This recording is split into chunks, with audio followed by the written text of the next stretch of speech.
in a basement with all these other people. We were all made up of each other's body parts, dying together. So there were people rotting all around me.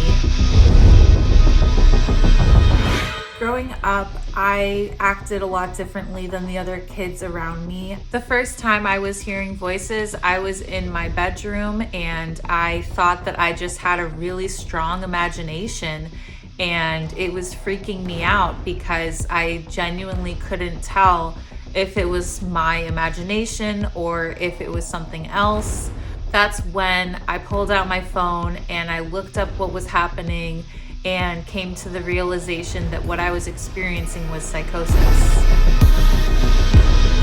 I think the initial symptom of psychosis for me was paranoia, and this presented itself as an irrational fear of nothing. Everything made me suspicious. This escalated into becoming a delusion. My worst experience is what I call the surgeon delusion, and the surgeon delusion was a belief I had that I was being tortured by an evil surgeon.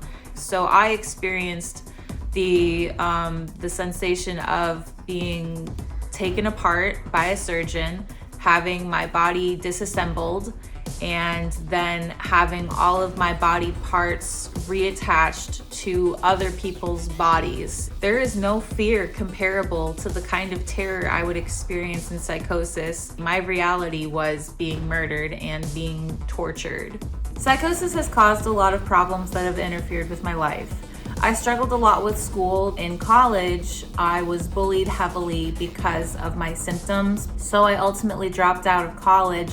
When I've been in episodes, I've lost people. One instance where I felt incredibly ashamed was when I lost my best friend in psychosis, and I didn't find out for a couple of years that the reason she did that was because she said she couldn't handle my drama.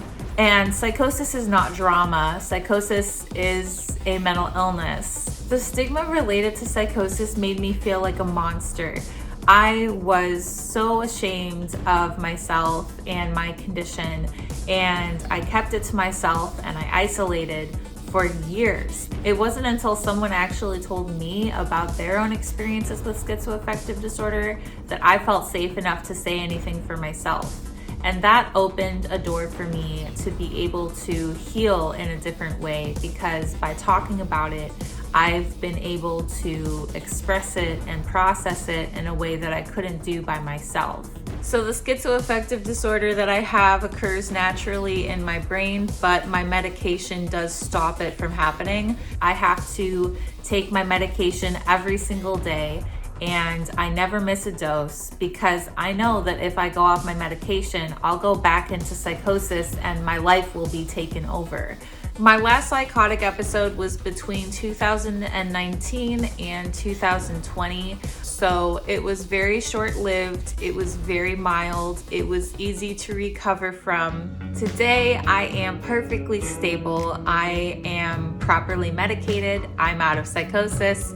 I've been out of psychosis for 3 years now, and my life is going a lot better. I'm a lot happier now.